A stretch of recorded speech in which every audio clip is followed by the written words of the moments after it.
नमस्कार, ABC channel में आपका स्वागत है। मैं हूं सचिन श्रीवास्तव और आप मेरे साथ देखेंगे आजमगढ़ से जुड़ी खबरें। आइए नजर डाल लेते हैं आज की खास खबरों पर। खबर के प्रायोजक हैं GD global school, Kartalpur bypass, Azamgarh. Admission open for classes nursery to 9th and 11th, science, commerce and humanities.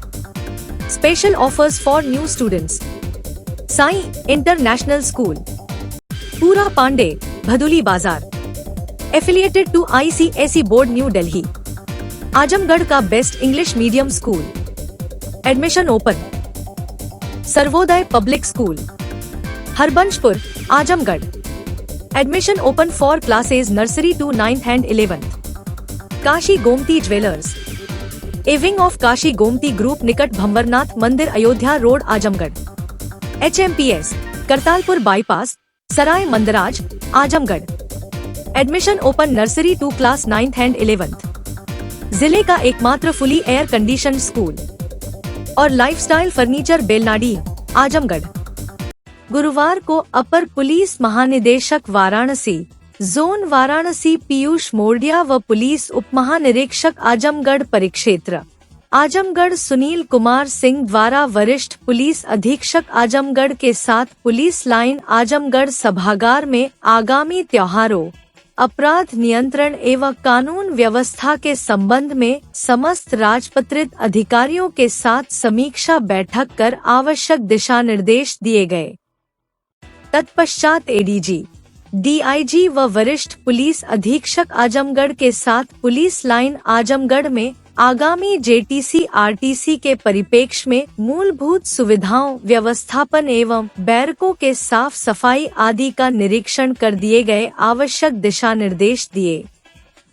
उक्त गोष्ठी में अपर पुलिस अधीक्षक नगर शैलेंद्र लाल, अपर पुलिस अधीक्षक ग्रामीण चिराग जैन, अपर पुलिस अधीक्षक यातायात विवेक त्रिपाठी, सहायक पुलिस अधीक्षक शुभम अग्रवाल, सहायक पुलिस अधीक्षक अनंत चंद्रशेखर व अन्य अधिकारी कर्मचारी गण मौजूद रहे।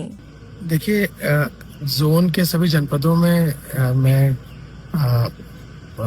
जाता हूँ और काफ़ी फ्रीक्वेंटली जाना होता है, क्योंकि विभिन्न प्रकार के जो त्योहार हैं उनमें कानून व्यवस्था की क्या स्थिति की समीक्षा करने भी, अपनी तरफ से शासन के निर्देशों को उन सब तक पहुंचाने के लिए भी आज मैं यहाँ आया था। आजमगढ़ के सभी थानाध्यक्षों के साथ, अधिकारियों के साथ बैठक की। DIG साहब भी मौजूद थे और इसके पहले पुलिस लाइन का भ्रमण करके जो रिक्रूट आरक्षी प्रशिक्षण के लिए आने वाले हैं उनकी जो प्रशिक्षण कराया जाएगा, उनकी आवास व्यवस्था, प्रशिक्षण की व्यवस्था इत्यादि का जायजा लेने के लिए भी मैं आया था।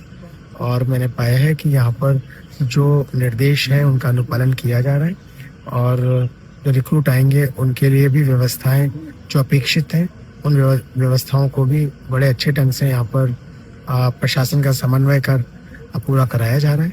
शीघ्र ही प्रशिक्षणार्थी यहाँ पहुँच भी जाएंगे। जो जनपद में विभिन्न प्रकार के अपराध घटित हुए हैं पिछले सालों में, उन सब की विवेचना के विषय में, विवेचना की गुणवत्ता के विषय में और E-ऑफिस को पूरे जनपद में जो प्रारंभ किया गया है उसके विषय में भी वार्ता की गई और सभी थानाध्यक्षों ने अपने अपने थानों के बारे में और उनके द्वारा किए गए कार्यों के बारे में बताया। ये समीक्षा पूर्ण करने के पश्चात अब मैं यहाँ से वापस। सर, जिस तरीके से आपने गौ तस्करों पर भी कार्रवाई की है, बड़ी कार्रवाइयाँ की है, किस तरीके से रोकने के लिए आप मॉनिटर कर रहे हैं सर पूरे पूर्वांचल क्षेत्र में? प्रत्येक जनपद की पुलिस अधीक्षकों द्वारा अपने अपने जनपदों में गौ तस्करी को रोकने के लिए भी और अन्य अपराधों को भी प्रिवेंट करने के लिए अभियान चलाए गए हैं। और पूरे जोन में चूँकि आपसी समन्वय भी जिलों का अत्यंत आवश्यक होता है, उस समन्वय को कराने में मैं भी भूमिका निभाता हूँ। और हमने पिछले दिनों में काफ़ी संख्या में गौ तस्कर गिरफ्तार भी किए और जो उनका बैकवर्ड और फॉरवर्ड लिंकेजेस भी आइडेंटिफाई किए, चिन्हित किए, उनके विरुद्ध भी कार्रवाई की और आगे भी कार्रवाई की जा रही है। ऐसे सभी केसेस में हमारा प्रयास है कि फास्ट ट्रैक कोर्ट में ट्रायल हो, जिससे कि लोगों को सजा भी जल्दी मिले और इस प्रकार के अपराध परमानेंटली समाप्त हो जाए। सर पब्लिक एंगल पे एक शिकायत बहुत ज्यादा है कि थाने स्तर पर बिहेवियर को लेकर के बहुत इशू आ रहा है सर, इसको किस तरीके से आपके द्वारा? देखिए, हम लोगों ने अपने सभी अधिकारियों से वार्ता भी की। थाना स्तर पे कहना तो जनरलाइजेशन हो जाएगा। कोई जो डिविएंट होते हैं, कोई इतने बड़े थाने में काफी संख्या में आरक्षीगण होते हैं, यदि कोई दुर्व्यवहार कर लेते हैं तो ऐसे लोगों को आइडेंटिफाई कर उनको वहां से हटाकर पहले उनका प्रशिक्षण पुनः कराया जाए। ये व्यवस्था हमने आज अपने मीटिंग के दौरान सभी थानाध्यक्षों के समक्ष बताई। विशेष तौर पर पुलिस अधीक्षक को भी कहा कि यदि हमारे संज्ञान में ऐसी कोई घटना आती है जहां किसी पुलिसकर्मी द्वारा जो अपेक्षित व्यवहार से हटकर व्यवहार किया गया हो, तो ऐसे पुलिसकर्मी को उस थाने से हटाकर पहले पुलिस लाइन में लाकर उसके व्यवहार को अच्छे से ऑब्जर्व कर उसको जो इम्प्रूवमेंट के लिए जो भी कार्रवाई हम कर सकते हैं की जाए, उन लोगों को बताया जाए। कुछ लोग अपरिपक्वता की वजह से, इमेच्योरिटी की वजह से भी कभी कभी ऐसे स्टेटमेंट दे देते हैं जो उनकी नीयत नहीं होता, और उनकी भाषा और अब तक के कंडीशन मानसिकता में वो शामिल होता है, वैसे ही बात करते हैं। तो उनके बात करने के तरीके को भी थोड़ा मॉडिफाई किया जाना जहाँ आवश्यक होता है किया जाएगा। पर मैं आपको बता दूं कि पिछले 1 वर्ष के दौरान इस जोन में विभिन्न जनपदों के सभी थानों में मैं गया और मैंने पाया कि अधिकांश पुलिसकर्मी, और जैसा आपने कुंभ मेले के दौरान भी सुना होगा, उनका व्यवहार लोगों से अच्छा है। हम चाहते हैं कि जब यदि कोई पीड़ित व्यक्ति हमारे आता है तो जब अपनी केस दर्ज कराने के बाद वापस लौटता है तो थोड़ी सी राहत, थोड़ी सी रिलीफ, थोड़ा सा सुख मन में लेके जाए, और हम उसके जो अपराध कारित हुआ है उस अपराध के अनावरण में जो कुछ संभव है कर सके, वो संतुष्ट हो उस हद तक कर सके। आजमगढ़ जिले के हरैया ब्लॉक प्रमुख के खिलाफ अविश्वास प्रस्ताव पेश करने के मामले में एक नया मोड़ सामने आ गया है।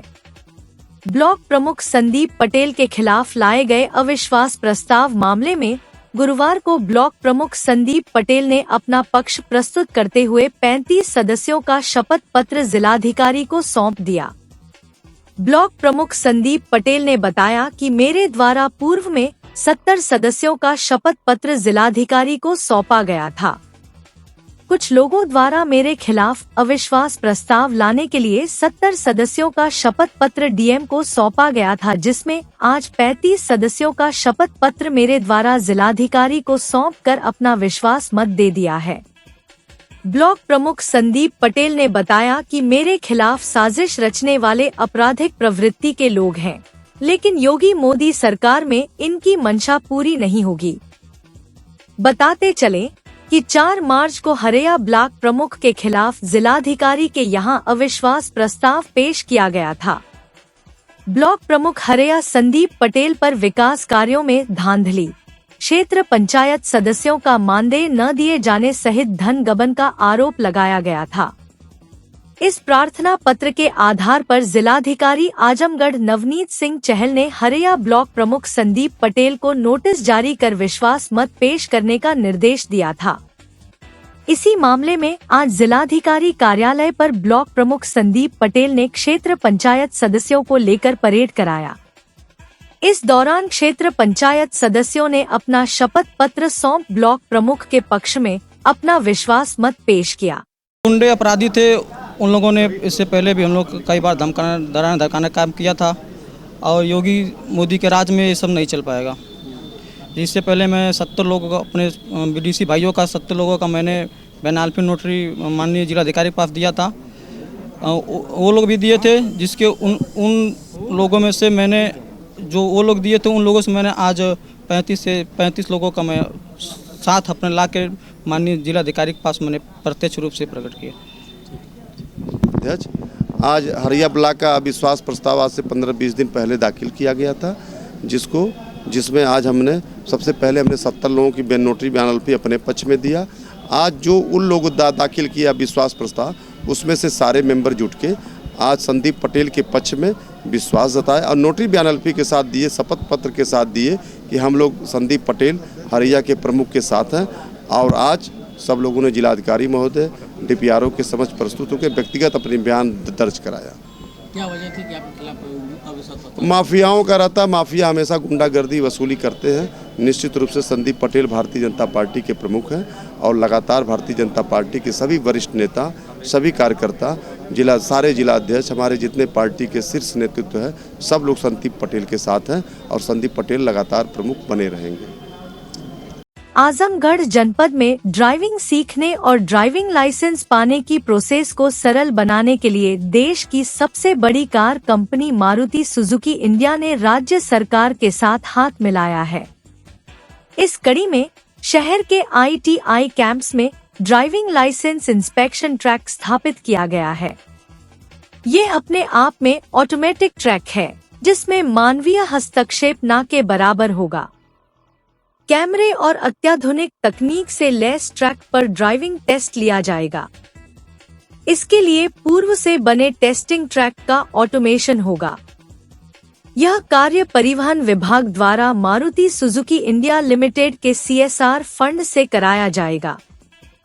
सहायक संभागीय परिवहन अधिकारी AK राजपूत ने बताया कि सड़क सुरक्षा का एक महत्वपूर्ण पहलू चालक का कौशल और ट्रैफिक नियमों का ज्ञान है। हाई डेफिनेशन कैमरे और इंटीग्रेटेड IT सिस्टम से lace automated driving testing track एक व्यापक, प्रभावी और पारदर्शी परीक्षण प्रक्रिया है जो यह सुनिश्चित करता है कि केवल योग्य चालकों को ही लाइसेंस दिया जाए, जिसका उद्देश्य यही है कि सड़क दुर्घटनाओं में कमी लाई जाए और जिम्मेदार ड्राइविंग को बढ़ावा दिया जा सके। जनपद आजमगढ़ में ITI कैंपस के अंतर्गत DTTI सेंटर है। इस सेंटर में ट्रेनिंग इंस्टीट्यूट भी है। इसमें ट्रैक है जो कि ऑटोमेटेड है। इस ट्रैक में CCTV कैमरेज और बहुत सारे सेंसर्स लगे हुए हैं। इस ट्रैक के द्वारा ऑटोमेटिक सिस्टम से आपका स्कोर इसमें चेक होता है, आपकी ड्राइविंग का स्कोर चेक होता है, उसी के हिसाब से लाइसेंस जारी किया जाता है। पहले जैसा कि यहाँ के सर लोग जारी कर देते थे, अब उनकी ज़रूरत नहीं पड़ेगी? नहीं, एक्चुअली मॉनिटरिंग के लिए उनकी ज़रूरत है। वो एक्चुअली सिस्टम है, सिस्टम को स्कोर चेक करने के लिए, मॉनिटरिंग करने के लिए उनकी ज़रूरत होगी। प्लस इसके साथ ही यहाँ पे एक सिमुलेटर भी आ रहा है, वो बहुत जल्दी स्थापित हो जाएगा, जिसमें कि हैवी व्हीकल्स के लिए सिमुलेटर है, लाइट व्हीकल के लिए सिमुलेटर है। ये सिमुलेटर और ये automatic track system Maruti limited द्वारा इसको स्पॉन्सर्ड इसे किया गया है। उनके CSR फंड से ये कार्य हो रहा है। तो फिर ये आप लोगों को हैंड ओवर हो जाएगा? जी, इनका काम जब कंप्लीट हो जाएगा और ये ऑटोमेटिक ट्रैक सिस्टम सफलतापूर्वक लॉन्च हो जाएगा, या जैसे जो सिमुलेटर हैवी व्हीकल्स का, ये जब प्रॉपरली लग जाएगा और उसके बाद ये लोग हमें हैंड ओवर कर देंगे। आजमगढ़ जिले के बिलरियागंज थाना क्षेत्र के अंतर्गत रामपुर सिवान स्थित नहर के पास संदिग्ध परिस्थितियों में एक महिला का शव मिलने से सनसनी मच गई। नहर के किनारे से गुजर रहे ग्रामीणों ने जब शव को देखा तो सूचना पुलिस को दी गई।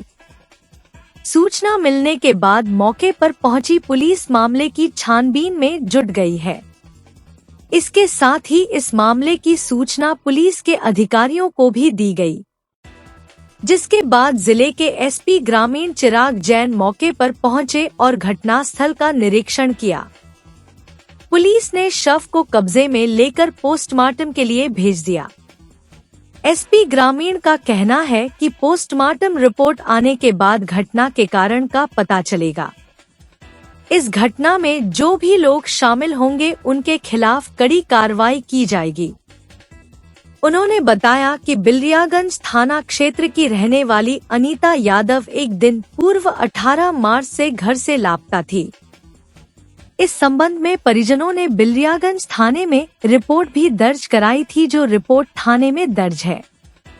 SP ग्रामीण का कहना है कि घटना में जो भी लोग शामिल होंगे उनकी तलाश की जा रही है और ऐसे लोगों को गिरफ्तार कर उनके विरुद्ध कड़ी कार्रवाई की जाएगी।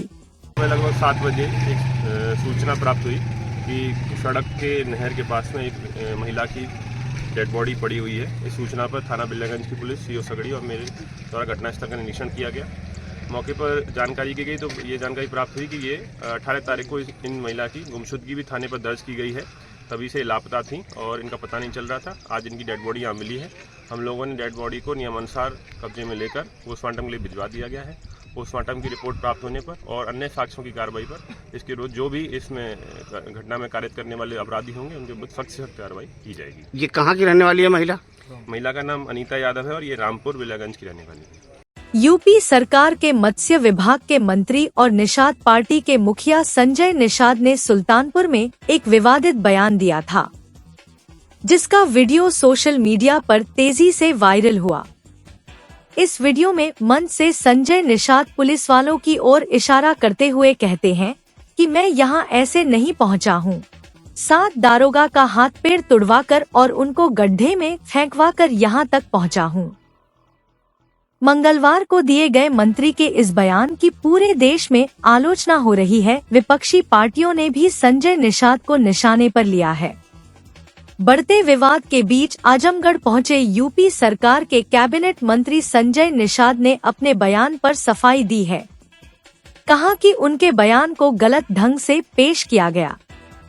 लोग सच्चाई में नहीं जाते हैं। कब किस परिप्रेक्ष्य में कौन सी बात कही गई यह जानना चाहिए। कहा कि जब रक्षक भक्षक बन जाएगा तो लोगों को आत्मरक्षा में कदम उठाने पड़ते हैं। कहा कि उन्होंने जो बयान दिया वह आत्मरक्षा की बातें थी। कहा कि हमारे लोगों पर गोरखपुर में रेलवे के आंदोलन के दौरान यूपी पुलिस ने गोली चलाई थी, फर्जी मुकदमे दर्ज किए थे, जो गलत था। उनका बयान इसी परिप्रेक्ष्य में था। कहा कि जो गलत है उसे पकड़ा जाए, न्यायालय तय करेगा कि कौन गलत है या नहीं है।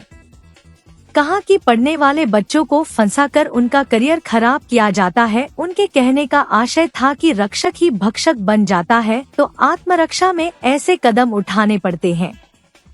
समाजवादी पार्टी द्वारा प्रदेश की कानून व्यवस्था को लेकर सवाल उठाए जाने का जवाब देते हुए मंत्री संजय निषाद ने कहा कि उनके कार्यकाल के अपराधी कुछ लोग तो ऊपर चले गए, कुछ जेल चले गए और बाकी जो बचे थे वह प्रदेश छोड़कर चले गए।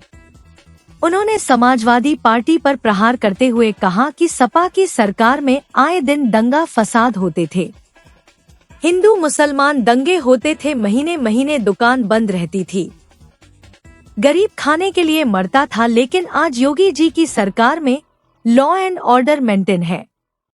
कहा कि आज कुछ ऐसे अधिकारी हैं जो माहौल खराब करते हैं, वह विपक्ष को बोलने का मौका देते हैं, बाकी सब ठीक चल रहा है। लोगों को न उसको सच्चाई में तो जाते नहीं हैं। कब किन परिप्रेक्ष्य में हम लोगों ने उसे बात की थी। जब रक्षक भक्षक बन जाएगा तो आदमी को आत्मरक्षा में कुछ भी कदम उठाना पड़ेगा।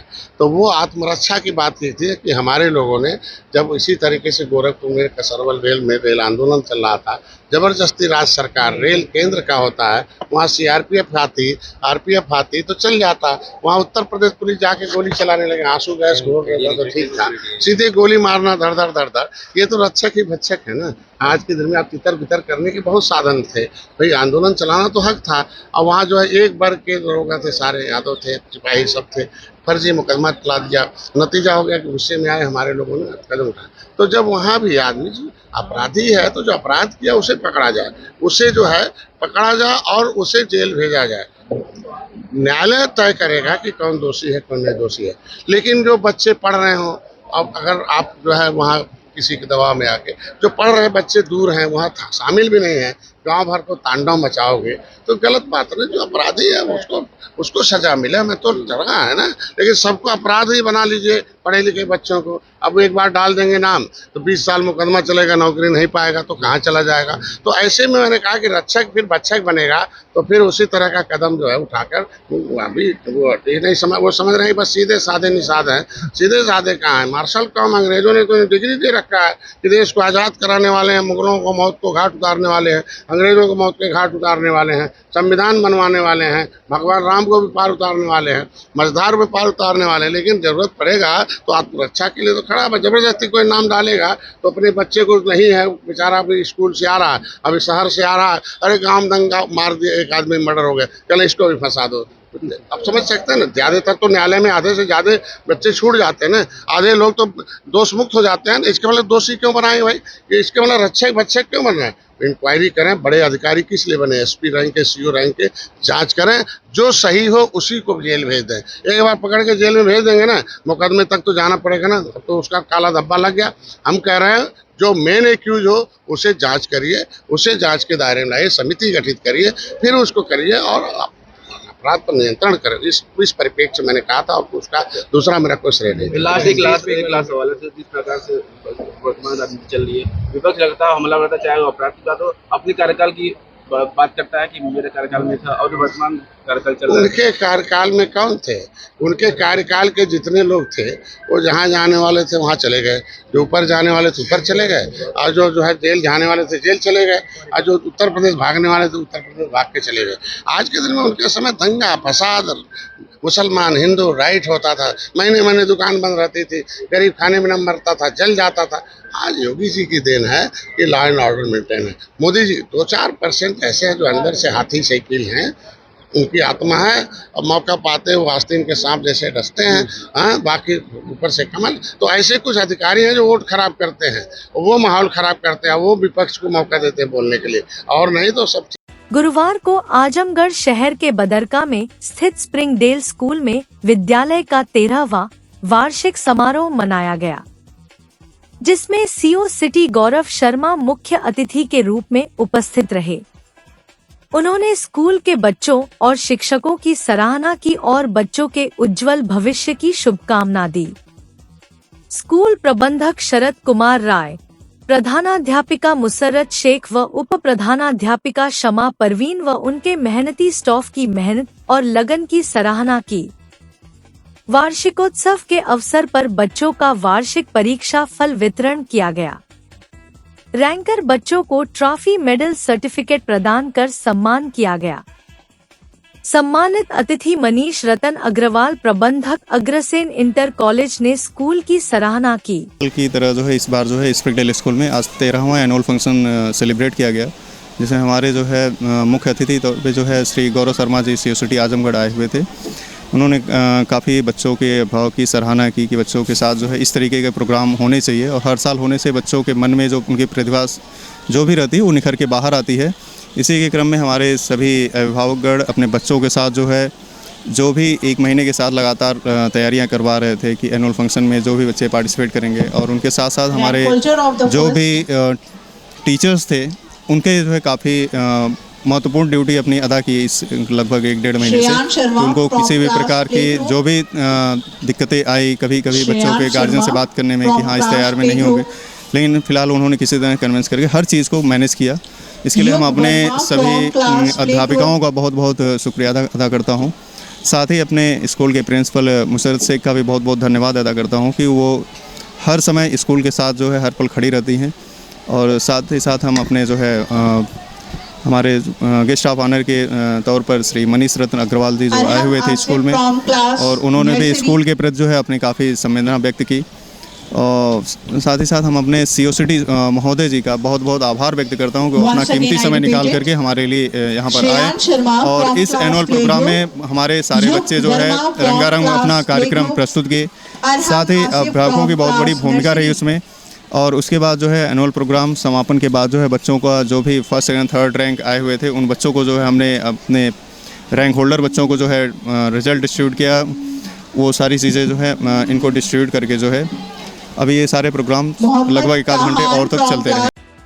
विद्यालय के वार्षिकोत्सव समारोह में विद्यालय के विद्यार्थियों ने आकर्षक रंगारंग प्रस्तुतियां देकर समारोह को यादगार बना दिया।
चुरा कर मरा हूँ जब से तुझको है देखा।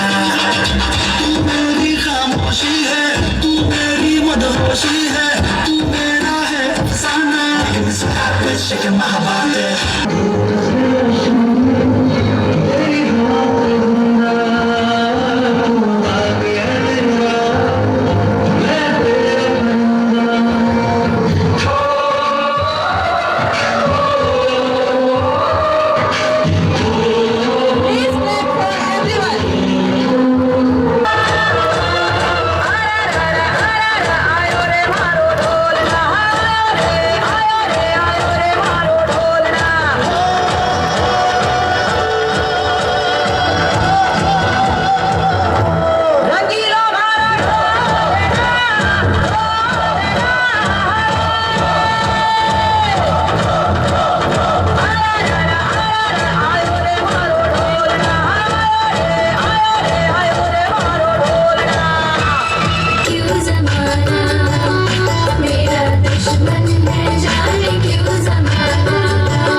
आजमगढ़ जनपद के सरायमीर पुलिस और एसटीएफ लखनऊ ने चोरी के मामले में 9 वर्ष से फरार चल रहे आरोपी को पंजाब प्रांत के जालंधर से गिरफ्तार कर लिया।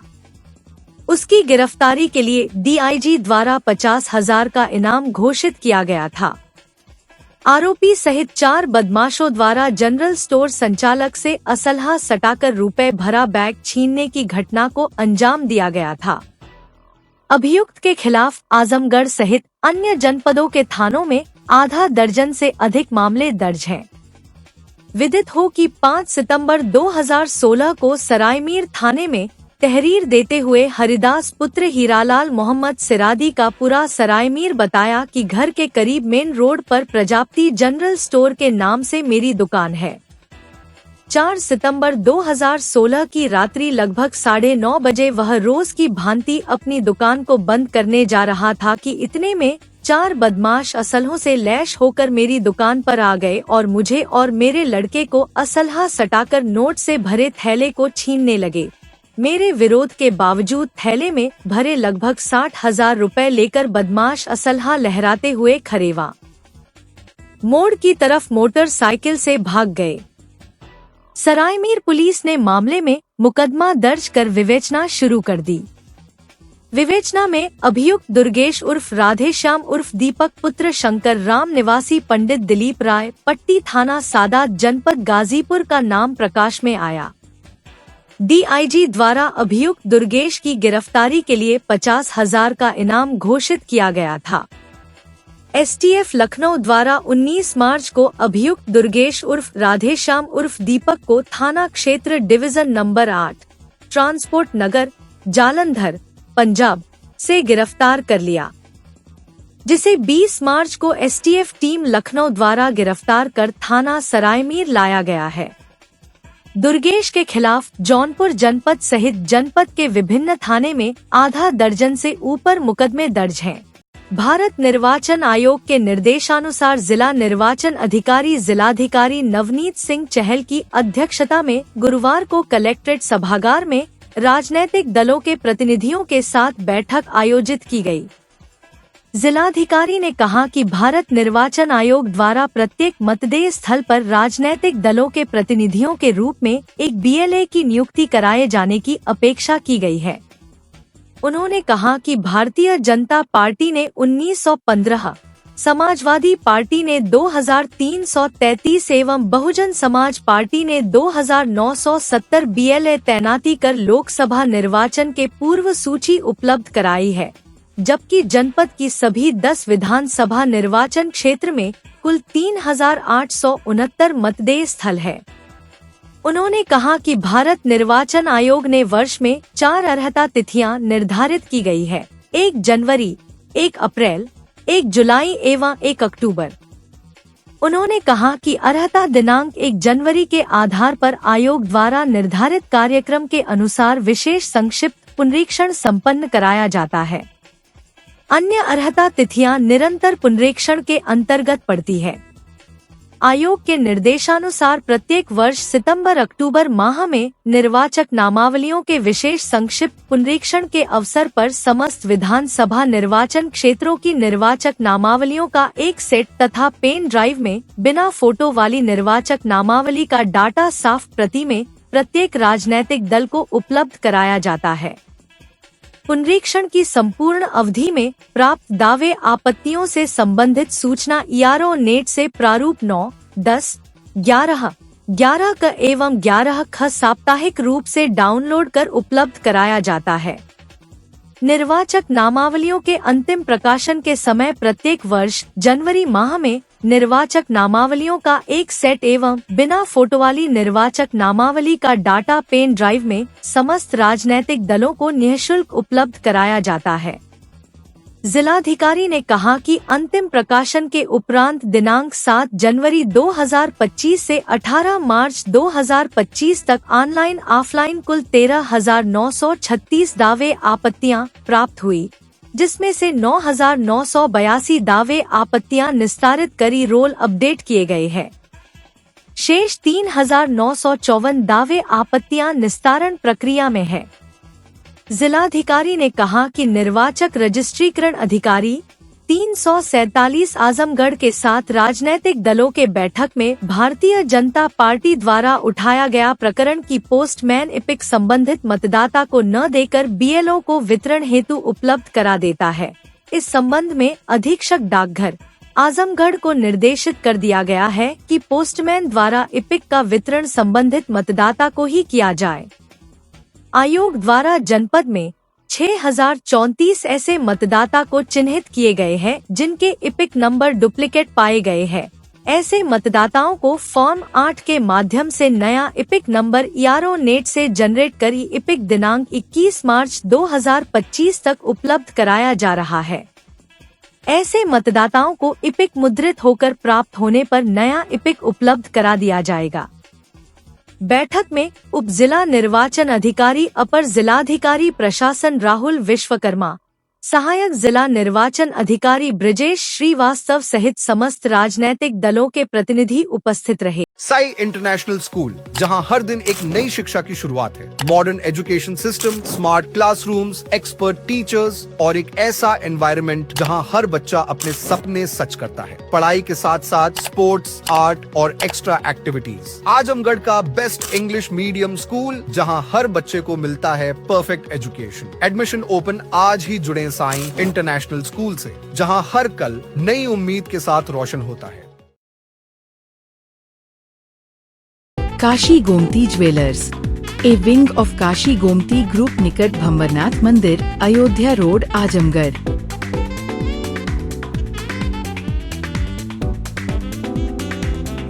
गोल्ड, डायमंड और सिल्वर की ज्वेलरी का विशाल संग्रह।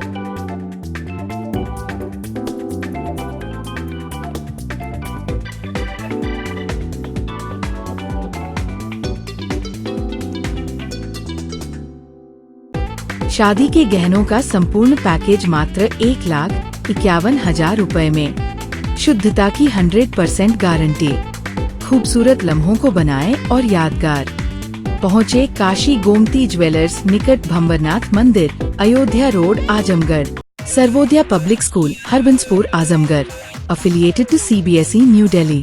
Admission open for classes nursery to 9th and 11th. Special offers. 1 month tuition fee discount on yearly fee submission by 30th April 2025 only. No admission fee for nursery, LKG and UKG till 20th April 2025. Well qualified and trained staff. Science, Commerce and Humanities streams. High-tech robotics science, computer and language labs. Smart class in-built classrooms. Huge playground with cricket academy. Transport facility, separate sections for girls from class 6th onwards.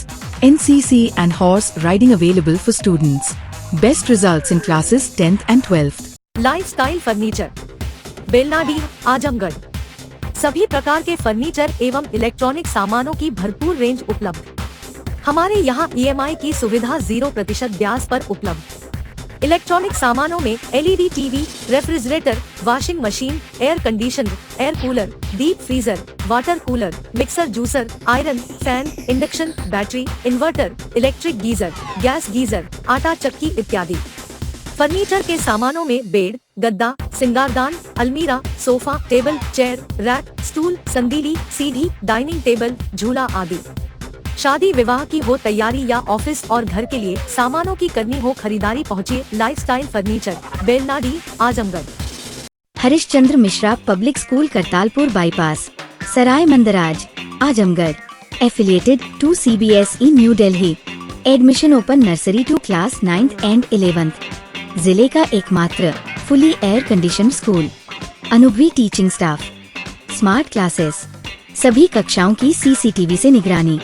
Chemistry, physics, biology, computer और math की अत्याधुनिक lab. हरा भरा खेल का मैदान, swimming pool, योग और ध्यान केंद्र। Transport facility available. अच्छी तरह से सुसज्जित ऑडियो विजुअल के साथ 100% डिजिटल परिसर। विशाल पुस्तकों के संग्रह के साथ library. HMPS, Kartalpur bypass, Sarai Mandraj, Azamgarh. GD Global School Kartalpur bypass, Azamgarh. Admission open for classes nursery to 9th and 11th. Science, Commerce and Humanities. Special offer for new students: 100% waiver on admission fee for classes nursery to UKG. 100% discount on admission fee on third child. 50% discount on admission fees for classes 1st to 2nd. 25% discount on admission fees for classes 3rd to 8th. For admission contact GD Global School Kartalpur bypass, Azamgarh.